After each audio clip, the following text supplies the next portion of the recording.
All right, good evening. It's May 6th, 2026. It is 5 p.m. on the nose. This is a special meeting of the Argyle ISD Board of Trustees, Budget Workshop, Superintendent Evaluation. At this time, we will determine if a quorum is present.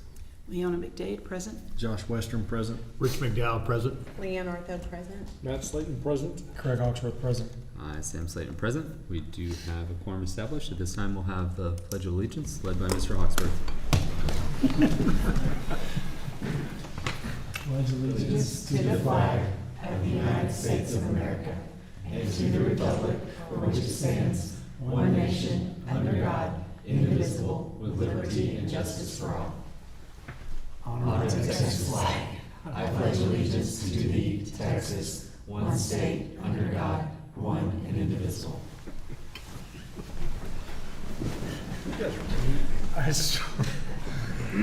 Right, Mr. Hawksworth will now lead us in our opening prayer.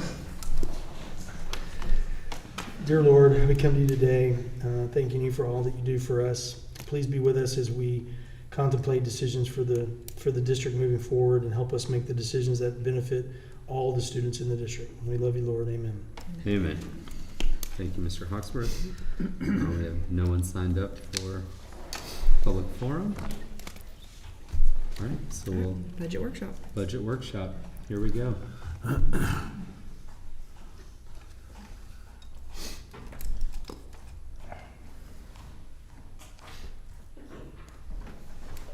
Okay. So our budget workshop will be a little bit shorter than the last one. We don't have as many things that have happened since the last month, but we do want to talk about a few things and kind of go over a reminder of some. Just on the agenda, we're going to talk a little bit about campus and department budgets, this refresh of the staffing and how that details out. Dr. Daniel's going to talk about compensation a little bit, and then we're going to look back at our budget outlook and where we are with our fund balance update.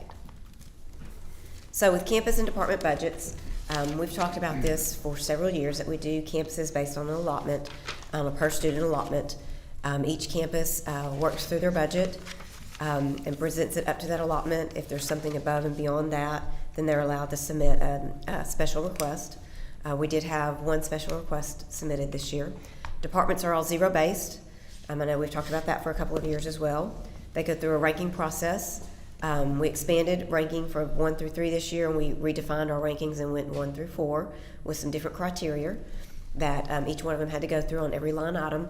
And on some of them in the line items, you may have several things in one line item that are under that same account, but it may have different rankings in there. So just depends on each different department. Some departments will be more where they'll all be ones versus they might have some flexibility and have some 2s, 3s, or 4s. If you think utilities, right, you have to have utilities to come in the building. You've got to have your air, you've got to have your water. Those are all ones. So that whole department will be a 1, but everybody else will have some different ones in there. So we had individual meetings with each one of those, reviewed them. We're still reviewing the departments at this time, and we'll have more details for you on that in June. We had some State of the District meetings. In those, we've done all of the campus meetings. We had all of those in April. We had our meeting with this office this week, and then we have meetings scheduled with a couple more departments later in May. Staff are allowed to do a follow-up question that after the presentation, if they still have questions, whether it's over the budget part or whether it's over the State of the District part, they can submit a question. One of the questions that we have received is about SPED paraprofessional pay questions. And I think Dr. Daniel may talk about that here in a minute. And I think I went over this slide while you were looking at the others, so you might have thought while I was talking about that. It just went a little bit out of order, but basically, again, we went over each one of the campuses and departments. We reviewed the special funding request. Again, we had one of those. We also are creating an increase and decrease by department, whether the overall department, if we include all 4 priorities, what % is it going up over last year? Some departments are impacted by campus opening more than others. If you think, again, I'm going to use an operations budget. If you think about a maintenance budget, their maintenance may increase more than some other budgets because they do have another campus to take care of. So then we like to go through those different individual budgets and we go, okay, well, if the increase is this much overall, if we went in there and we looked and we took that new campus out, what's the increase based on that? So we've broken those down in each ways, and we'll be able to bring that to you and look at them. So you start looking at and going, why is this one such a higher percentage than others? And those will be in June. And then we want to go back and make sure that everything aligns with the collaborative vision, because that is our district plan and that's how we move forward. So we'll review all of that over the next few weeks, make sure it's all in alignment. If something is on the plan and wasn't included in somebody's budget, then we've got a way to go back and actually include that in the budget, because if we are saying we're going to do it, we've got to have a way to pay for it. So we'll go over all that, and we're still working through those aspects of budgeting. On the staffing, it's just a reminder of where we've been. Phase 1 was approved in early March, Phase 2 in April, and then you've seen Phase 3, but it is not back as a recommendation yet. We're still waiting on Phase 3 and holding at this time. Phase 1 and Phase 2 total over $5 million in new funding for staff positions. And how those break down, these are some slides that were included in our State of the District presentation about how the staff phases are presented. So if you look at all 3 phases, including Phase 3, you'll see that campus level teaching is at almost 35%. It's the highest percentage. That's what you want in your staffing plan, right? You want your instructional staffing to be the highest percentage. We have quite a bit of special education and special programs. That was at almost 22%. Campus administration is almost at 22% too. That's because we opened a new campus, so you'll have almost a whole other administration there. That's why that percentage goes up in this year. Operations covers transportation maintenance there, 14%. Fine arts program support, 2%, and central office at 6%. Okay, Phase 1, looking at each phase individually. Again, Phase 1 was really focused on opening of Gibson campus, so that's where the majority of the teaching positions came in, and here it's reflected at almost 54%.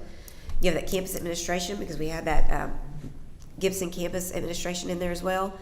Part of the special education special programs that was in Phase 1, part of it was in Phase 2, and then we had the bus drivers. If y'all remember that in Phase 1, that's how you get 10%, almost 11% in operations. That was in Phase 1. If you look at just Phase 2, we focused a lot more on special education and special programs. That had the largest percent there at 36.5%. Central administration and office support, campus administration and office support. Again, we had some programs there from Gibson. Operations, we had more there in maintenance and a few more transportation positions there. Going around then to central office, that's where we had the 3 new central office positions. They came in at 16%. Campus level teaching was down at 5.4%, because if you remember, the main focus on Phase 1 was campus level teaching. And then fine arts program support at 6.4%. Phase 3 focuses on operations more than any of them. So if Phase 3 is approved in total, it would be almost 50% operations. You'd have 24% campus level teaching positions and 26% campus administration and office support. And again, that's if it's brought forward in its current state and was approved in its current state, and how it relates to the others. What's the dollar total on that, Liz? Oops. Do you mind, you're asking Phase 3 in itself? Phase 3 in itself. Do you mind clicking on Phase 3 link? It's just over 330,000. And It'll actually go down. Yes, because those residencies, there's only 5 of them. Right, so it 30,000 comes of out that will come 30,000. off when it's brought to you back for approval. So you're hovering right around 300,000. And this would be within a balanced budget or not? If that- Not at this time. Okay, We're still working on that, and that's why it's not here as an action item. okay. It's still just discussion. We've got to finalize basically our department budgets and figure out where we're at there. We've made a lot of headway. We're in the final rounds of that. We should be able to bring that back to you in June in our workshop. We do have one more large outstanding item that I think it's going to be after June 1st before we get our quote back on all of our insurances. That'd be property, fleet, casualty, liability, all of those. So I think that we've tried to include the highest percent in that in a working copy that we can. So we're hopeful that the amount that comes in will actually be less than that, and we'll be able to bring our department budgets down and look back at Phase 3 a little bit more. But at this time, Phase 3 is not in budget. Okay. All right.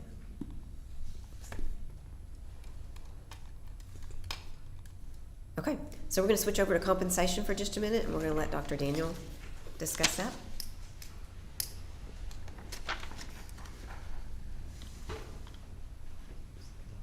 We're in the process of working with TASB on compensation, and as you may remember from previous meetings, there is money set aside already for pay increases that's being set aside, so we're trying to work within that budget when we work with TASB.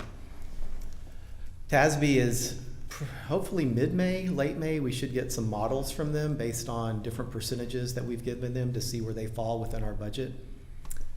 Just some other compensation considerations. Just last week or early this week, we received information about TRS insurance rates going up.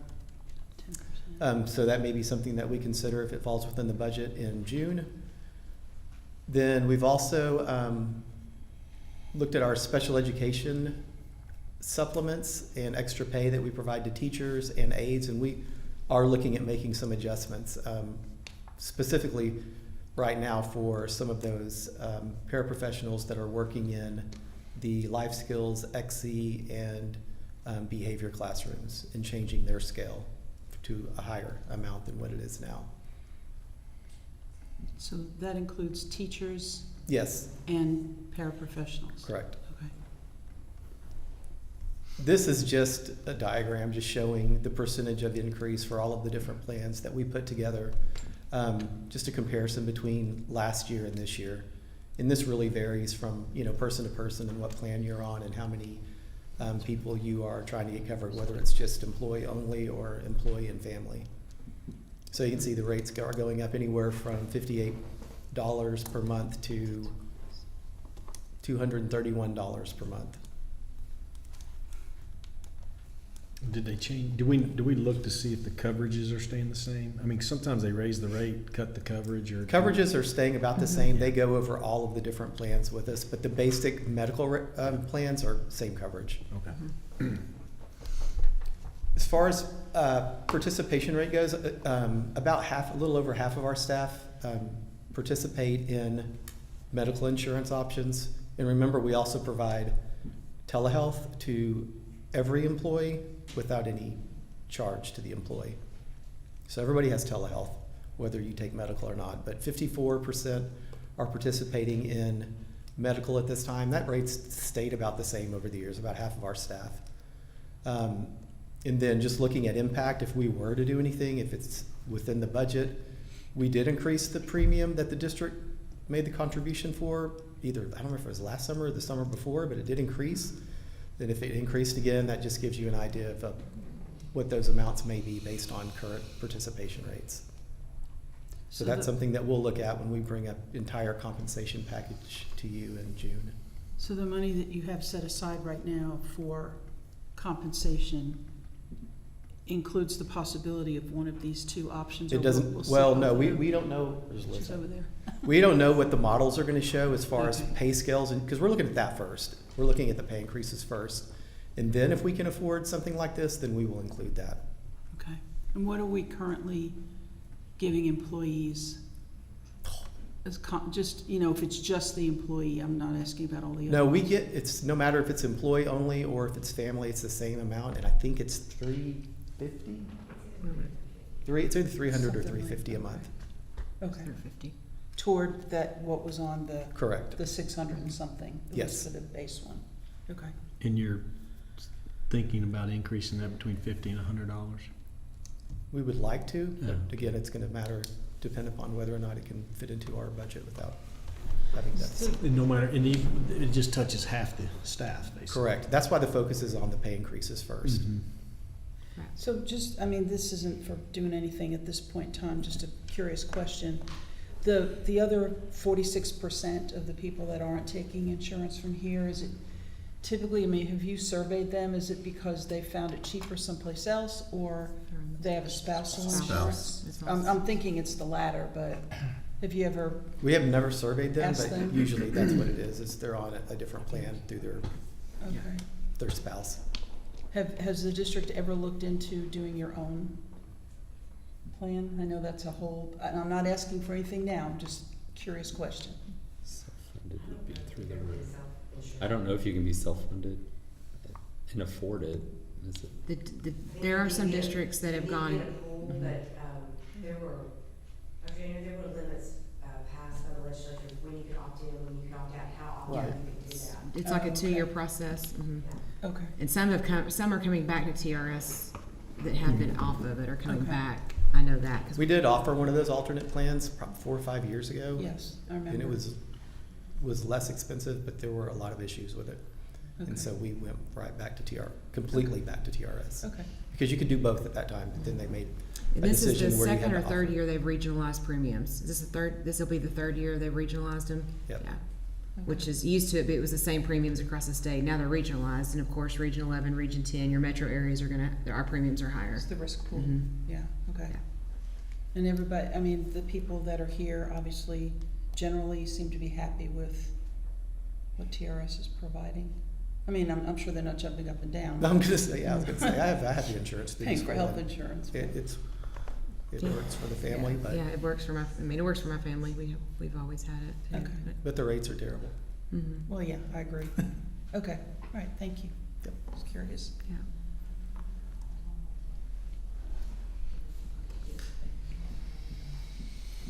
Okay. So you may remember this slide from last time. As we're working through things, we aren't ready to change any of these numbers yet, so this is still our outlook. Again, I want to remind you that it's very early and it's tentative. I like to use those words. It's not proposed yet, it's not recommended yet, but it is projected as balanced.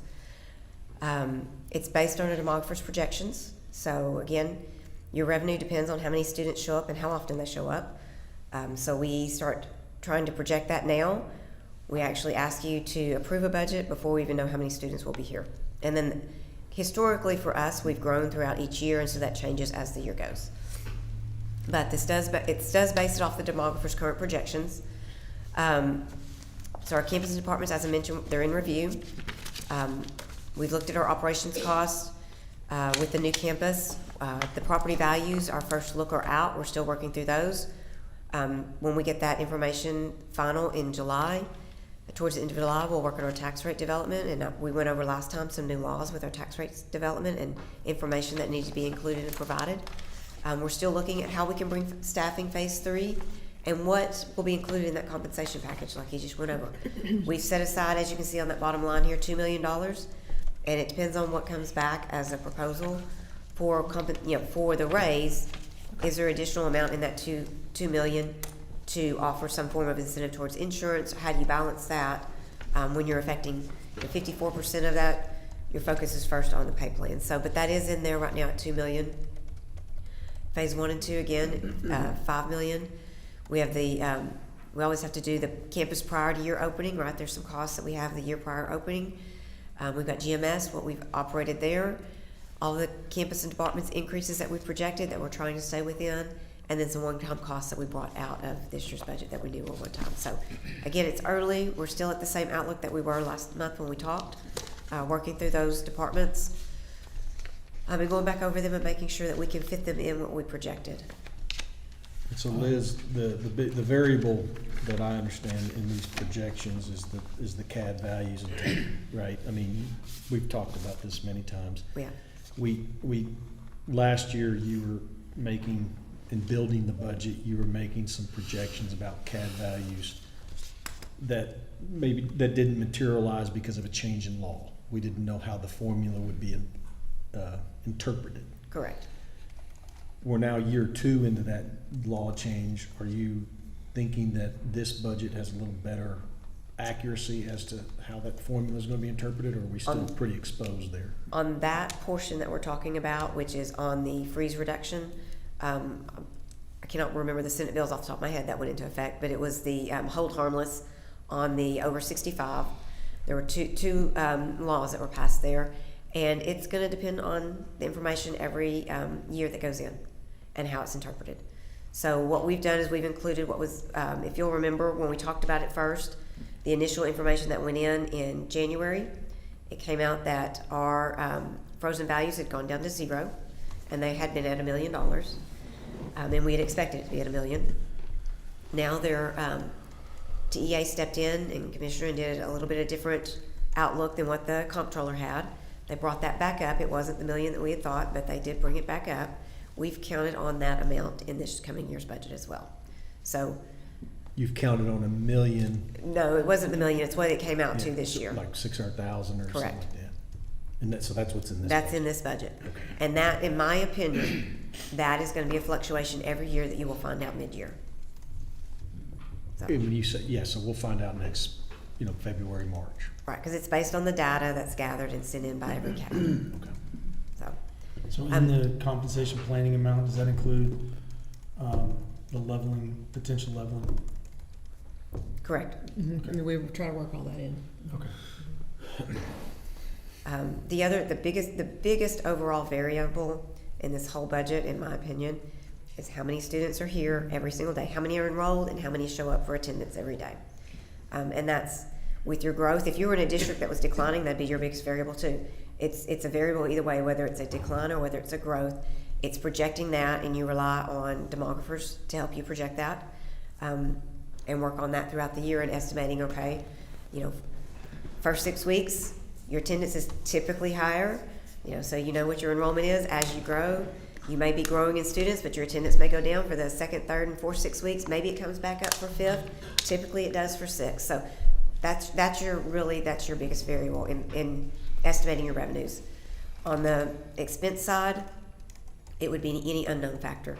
Like if you had if you have a major storm come through, if you had something that required you to pay the large deductibles on insurance, if you had something that some form of inflation that wasn't projected, like we had in COVID, those are some factors that we can't predict. You can't go back and predict that 20% inflation that was happening at the time. So we do try and predict some, but those are things that could come out that are unknowns if they were to happen. As it relates to the unknowns, you're talking about the demographer projections. Am I correct that when you're building your budgets, every year with maybe the exception of one, the projections were higher than what you budgeted for, which means we had a little bit of a surplus. The actual enrollments and attendance, yes, were higher than what we had I budgeted. think 1 year, 2 years ago or something. 23, 24, I believe is what it was. Okay. That's correct. What we are starting to see in our area right now, and we've looked at that quite a bit in our demographers report, is some of our fast growth neighborhoods that have really contributed to our growth in the past, they're starting to build out. And so our growth will depend on, are the other neighborhoods that are coming online, are they coming online at the same time? Are your houses regenerating? If there's a home that had students in it that have graduated and moved on, is that family selling their house and is a new family coming in that has students in school? Because we are getting to build out. This neighborhood here is built out. Harvest is getting close to build out, and those are our two big growing neighborhoods. So it's as first comes online and how quickly they come online, as the neighborhood here next to our administration building comes online, are they growing as fast and selling houses and bringing in families at the same factor as what we've seen in the past? And my recommendation to our district is, if you want to regentrify those houses, you make it attractive to families with young children. And the way you make school districts attractive to young families is you have small class sizes at the elementary school level, because your parents are happy, your kids are learning, and your teachers are happy. And if you make that a focus in your budget, and you get a reputation that you have really good elementary schools with small class sizes, I think you're going to always have the best teachers, and you're going to have families wanting to move here. And I think Dr. Carpenter has a slide in her superintendent's report almost every month that shows our average class size right now. And if you look, there was a priority made in this 25-26 budget to lower class sizes. Specifically, the elementaries are all under 22-1. A lot of them average at 19-1 right now, which is a great average for an elementary classroom, especially if you start looking at some of our neighboring schools and what they've had to go to at elementary levels. We are kind of constrained by how many classrooms we have for next year, but we are anticipating starting the school year lower than 22-1 in all of those as well. So it's a factor that we put a priority on as a district. The board agreed that was a priority, and that's what we've done this year. We're going to try and continue that to the space allowed for next year. All right. Just a reminder of where our fund balance goes. So the last two on here, two columns are estimated, 25-26. We won't have an actual there till after we close our books for this fiscal year, and then 26-27 is based on that balanced budget. As you know, we have a board policy at 17% fund balance. Our AISD practice has always been 25%. That's a common practice among most school districts. Growing district equals a growing budget. If you have a balanced budget every year, your fund balance declines. A surplus budget would make your fund balance maintain. So that's just a reminder of where we're headed. And we've gone up and down. You can see there in our percentages, as far back as 2021 being almost at 30%, and now projected to go down, hovering close to 20%.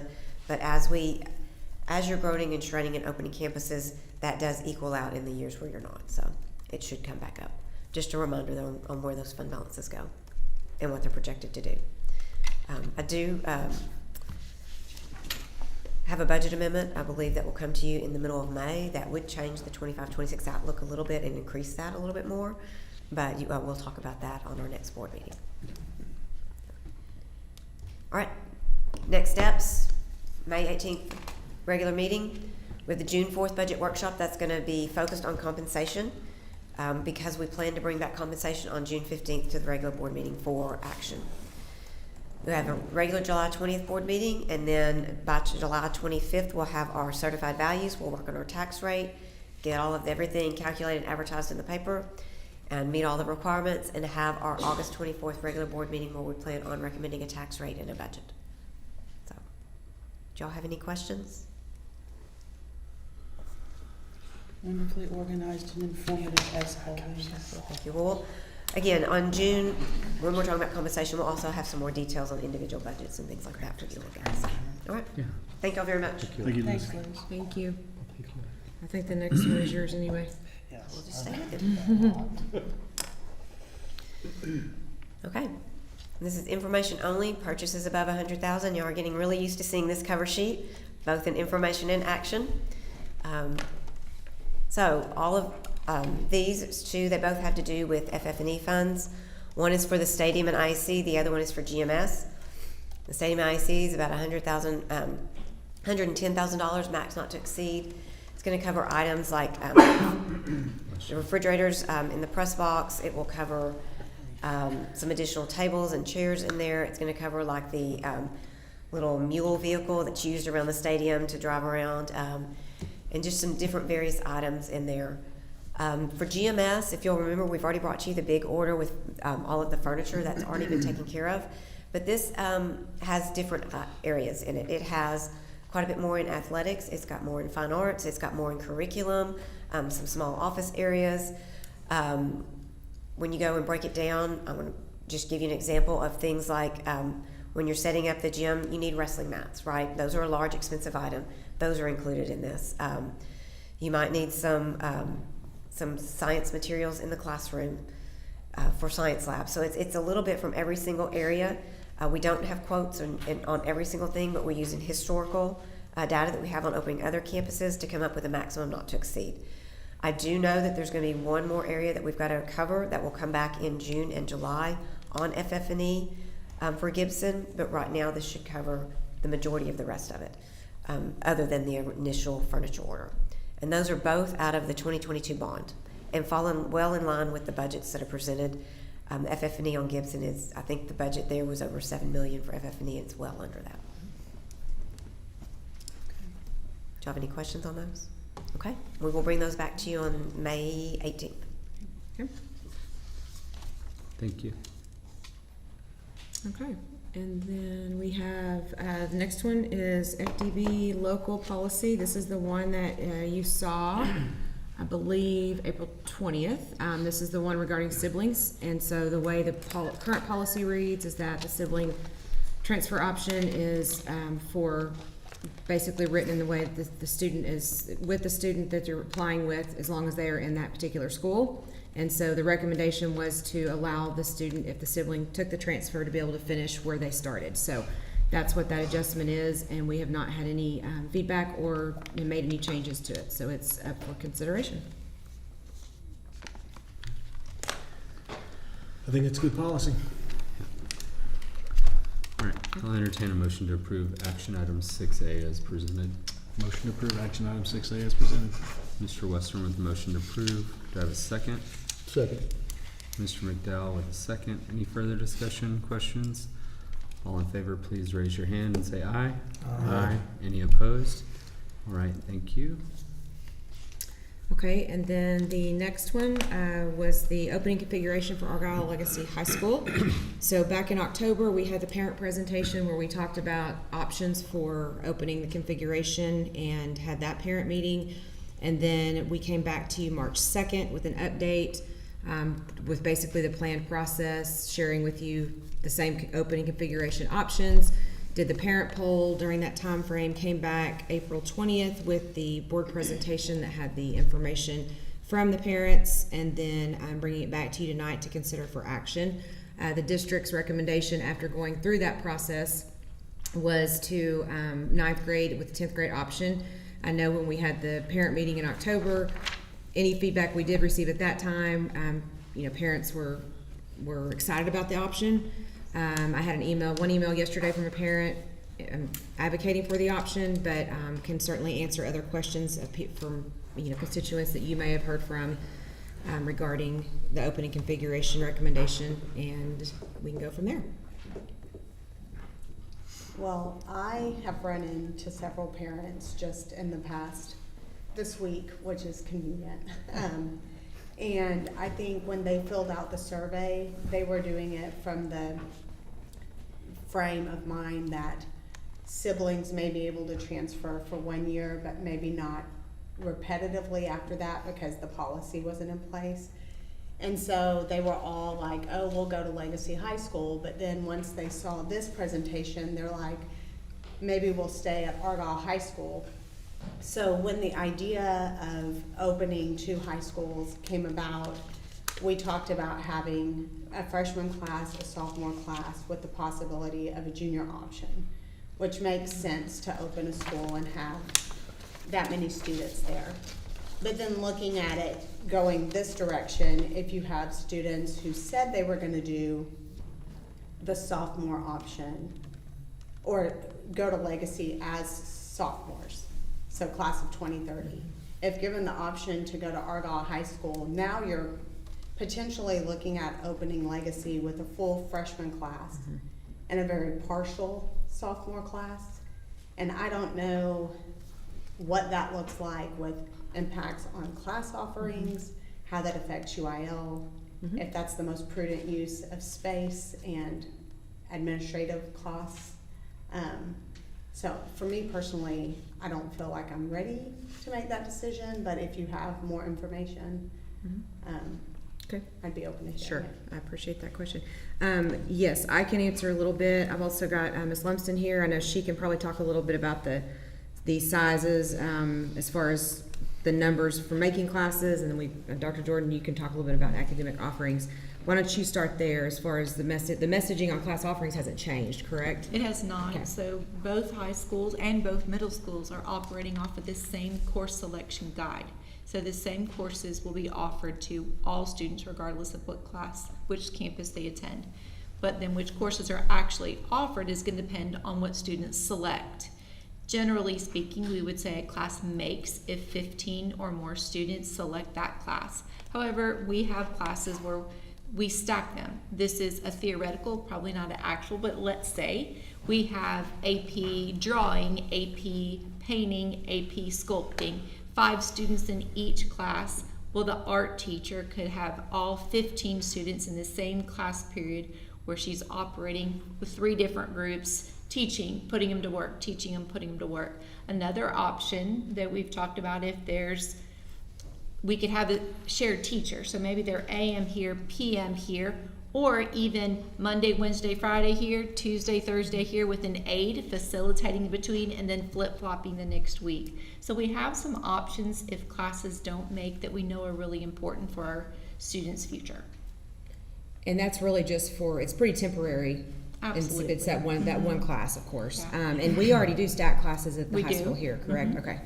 Ms. Lumsden, do you mind coming up? I wanted you to talk a little bit about, I think, the question as far as the how many students to make, where we kind of came up with those numbers, because you've been a part of that conversation Right. all along. So I wanted you to talk a little bit about that. So I've always kind of said about 75 is a sweet spot for a smaller school.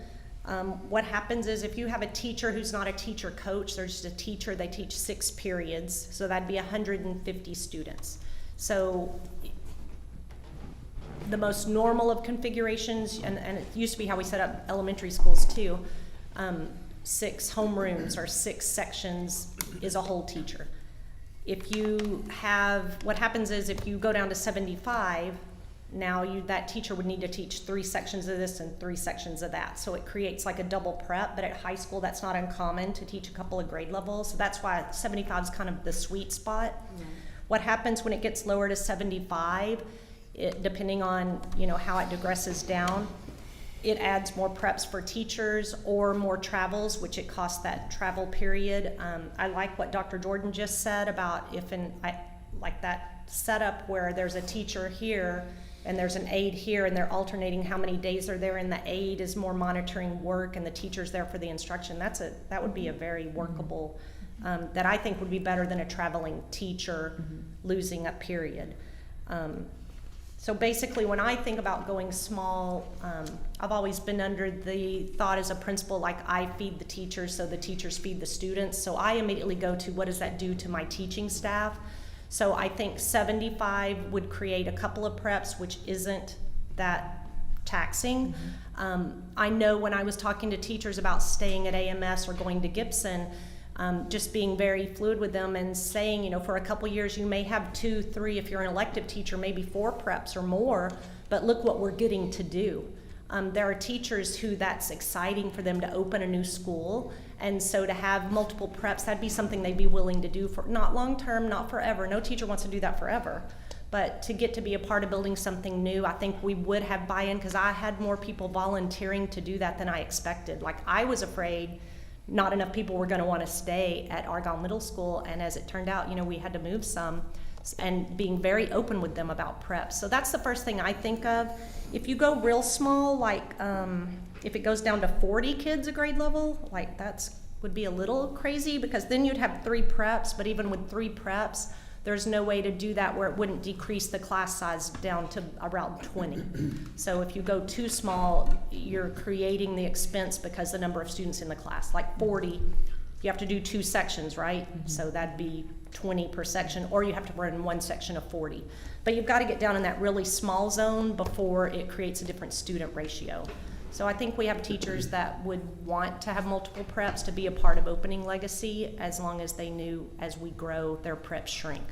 So. And we met several times and we talked about if we don't have the option and we just force 10th graders in, we talked about if we did that, what that would do to those that may have been over here as a freshman that could have potentially have been in a varsity competition or in the marching band, and so we felt like it was too much of a judgment call, and that there wasn't a fair way to do that, right? Because then people would be potentially saying, okay, I'm going to try to put them on varsity, just to say they're on varsity to keep them, and it just didn't. Right. It didn't feel like that was the best way to try to find a right.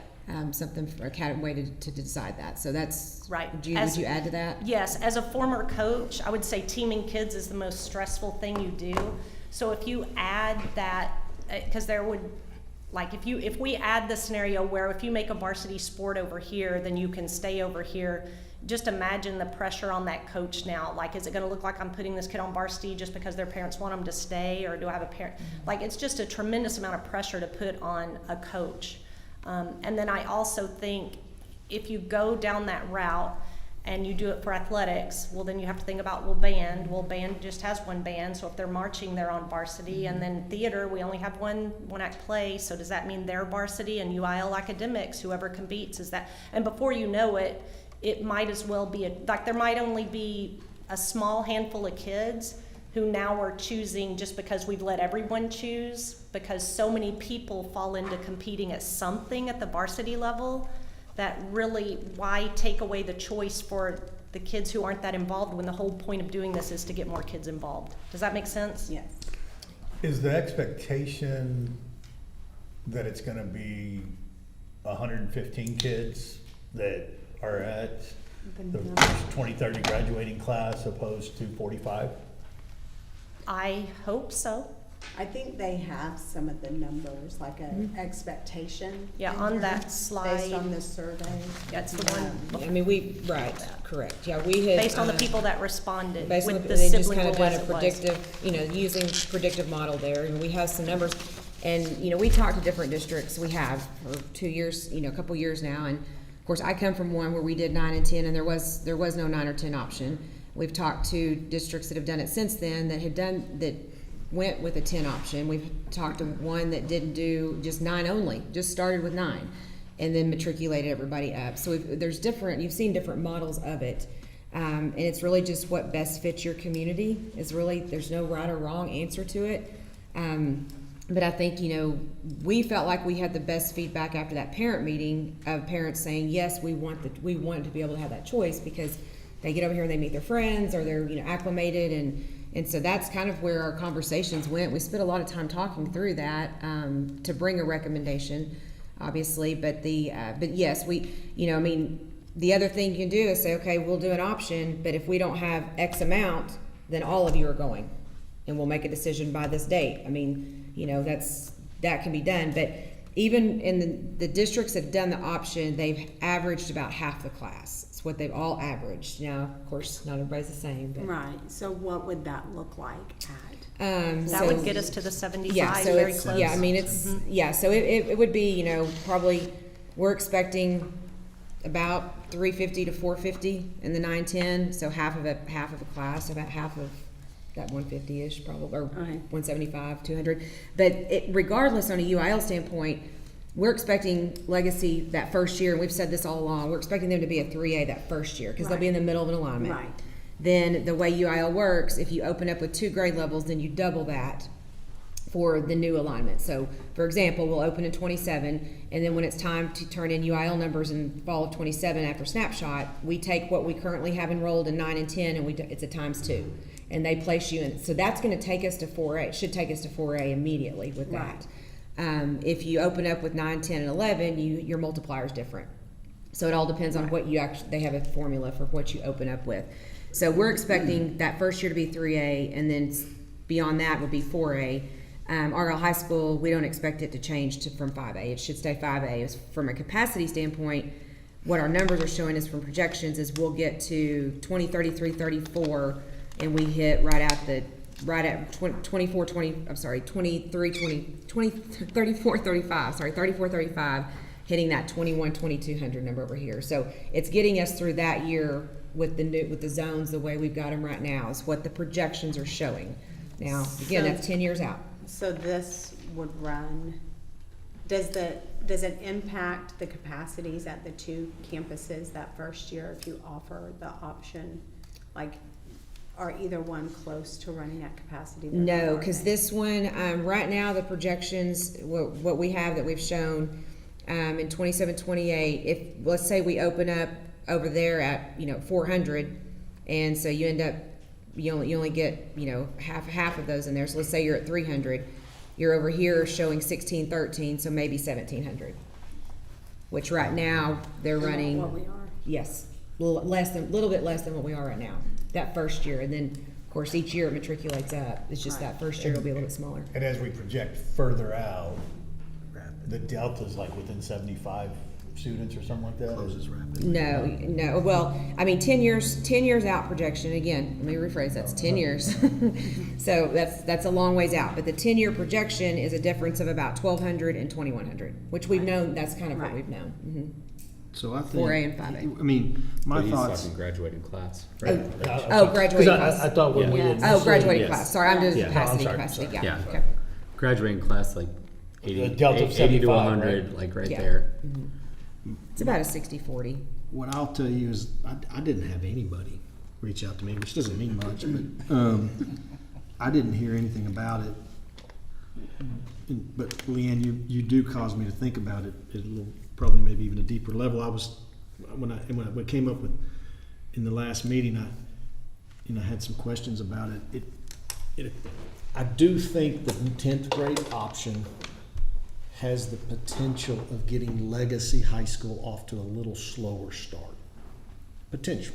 May not, but it does create that risk if a whole bunch of high-performing kids, academically, athletically, fine arts, and then panic sets in. They're going, everybody, you know how those things go. And it gets out in the community, and everybody goes, oh my gosh, everybody's going, Legacy High School's not going to be able to even make or something. And then, that's a risk and a concern, I think, because I see siblings opting in, and I see potential for high performers, staying. And then all of a sudden it becomes friends. And Well, then, and I will say on the siblings, like we ran the freshman siblings. There were only 9 of them. Yeah. There's not very many, many. of those. It's not a lot of them. but Because then they have to be going into high Yes. school. it's not. But it's the misinformation that I worry about that causes some state of panic. That's what and so. I'm sensing. And that was kind of what my questions, were with Coach Rogers. And now hearing what your breakdown a little bit, comforts me, because you really don't know. The opposite thing could happen too. Right. And so when I kind of weigh it all, I kind of go, for the reality of it is, the year of the transition is going to be hard on those particular grades. And we knew that when we were making this decision. There was no way to avoid it. Whatever year you pick, it was going to be hard on those kids. And it just didn't matter. And so I always kind of started going, well, as much choice as we can offer, even though there's consequence to choice. You guys know me well enough now to know if you use that word, I'm kind of like in, But I there needs to be some Critical mass. safeguard in place here that if you don't get to the 40, I don't know. We need to revisit that maybe in some ways, because I don't want it to go that extreme.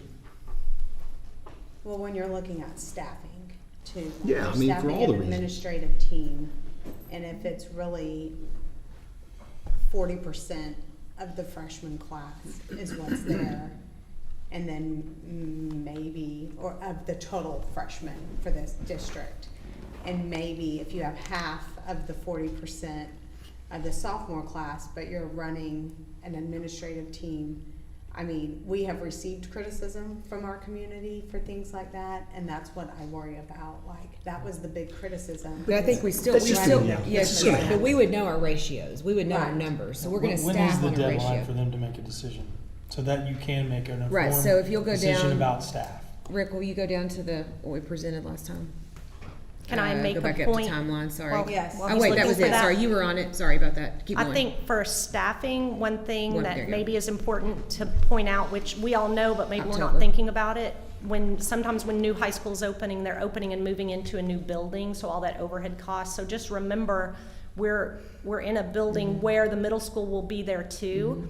And even during this split, we sat and looked, what do the numbers warrant for the office staff, for this, for that? And we're doing some creative things to make sure that we aren't overstaffing for the number in the middle of a split. So we're in the same building. So for example, if the 10th grade class does end up being so small, we can share a receptionist. We can, I know we would look and we would only add positions that couldn't be done by positions that are already there. Right. And, air, heat, all of that is already an expense. Right. I also don't want the 40, to make the job of that principal the easiest would be for everybody has to come. But when you step back and think about that too, that doesn't feel quite right. So yeah, the middle, somewhere around 75, I don't want 40. Yeah. I would love every single one of them, but I don't want to tear a kid away if they made, my daughter made varsity as a freshman. It would have broke her heart to have left a high performing team. So I get that human side too, which is always the side I want to land on. For me, the balance or the equation is we're crystal balling something at the expense of taking choice away. So if you don't want a future trip, you don't want a crystal ball, and so my thoughts are then provide the most choice, and then if it is 40, obviously it can be done. Can make it work. But if it's 150, it can be done. But there's just I don't know that we'll ever get an accurate number until October. And so obviously a decision has to be made before then. So that's where I'm sitting with it. I don't even think it's as much crystal ball, because we have examples of other districts that have done it, and we have data. Now, as you said, every district's different. We don't know what's- Everyone's done it a but little bit different. The concern with staffing for me is if you know what it's gonna be in October, you have time to staff up or not, as based on who's said they're coming. So there shouldn't be, and to your point, it's already open and running. It's not an additional expense, right?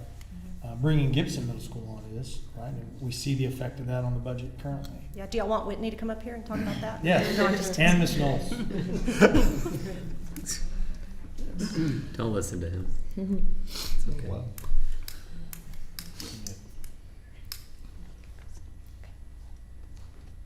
Thank you, Ms. Lumsden.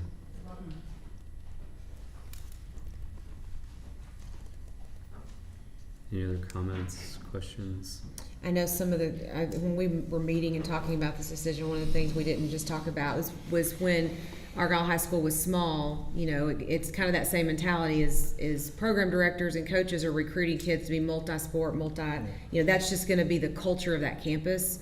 So they're gonna be pulling kids and, you know, getting them to be involved in things. And so I think the culture over there is just gonna be different in that sense. You're going to have kids doing multiple things versus starting to, you know, get into just single, you know, types of activities, which happens when your schools are larger. Which quite frankly, it is one of the reasons why, you know, I mean, even if it is a little small, there are benefits to that, to those kids that made that option, and it could cause a little strain. But like you said, I've always wanted to create an environment where coaches were competing for kids, people were going, trying to find kids to get them involved, as opposed to saying, I have so many kids, I don't care if you come out or don't come out. And, you know, at some point, we kind of hit that level in many areas.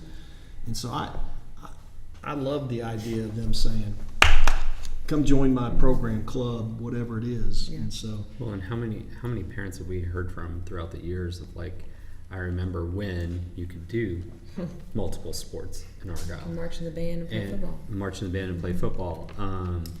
You know, march in the band and do drill team. and you know when that ends is when you get really big and every program gets their own class. That's when When you you're not get in when one you get a period. baseball class, you get a basketball class, you get a cross country class, you get all those classes. You have to be in the class, and you can only do that when you get really big. And sometimes that forces specializations on kids at very young ages.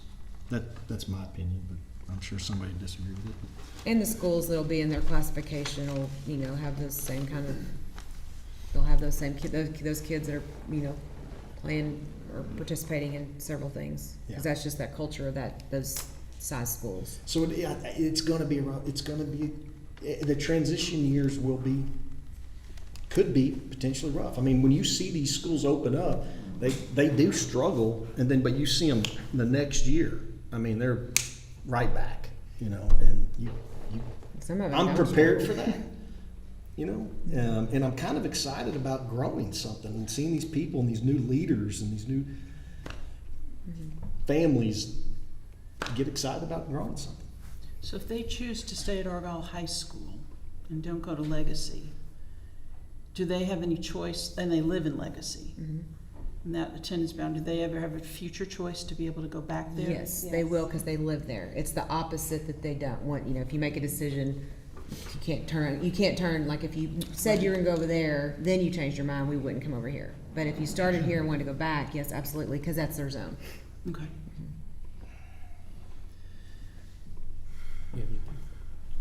The only other thing I will say is if the sophomore class is gonna be very small, but it still makes, because we gave them option. I know that there are people that are out of the district that would come back to the district for the junior option, but we're not offering it because it's too small. So and I know that there's the upperclassmen logistics and it gets harder, and I get that. But this is why decisions are hard for me, because I have a whole roadmap in my head instead of a straight line. Yep, that's okay. And I think the reason we didn't recommend it is because the prediction to full group was so small Right, that we right. didn't feel like it was even gonna Right. be feasible based on the responses that we got from Well, parents. they can do what a lot of families, just repeat 8th grade, and then they can be. They're already Sophomore. freshmen, they're already there. And then they, They're oh, I already didn't know, they can't. Their UIL clock has started. That was kind of popular there for a little bit. It was very popular in elementary especially. Okay, I will consider a motion to approve action item 6B as presented by administration. Make a motion to approve action item 6B as presented. Mr. Hawksworth, a motion to approve. Do I have a second? Second. Mr. McDowell with a second. All in favor, please raise your hand, say aye. Aye. Any opposed? No. Okay. All right. Thank you. Okay, now, under the authority of the Texas Government Code 551, Subchapter D, the board will now go into closed session at 5:55 PM to discuss 551.074 personnel matters and public officers and 551.072 deliberation regarding real property. Thank you.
All right, good evening, everyone. Thank you for those who are still watching. It's 9:29 p.m. We have returned from executive session.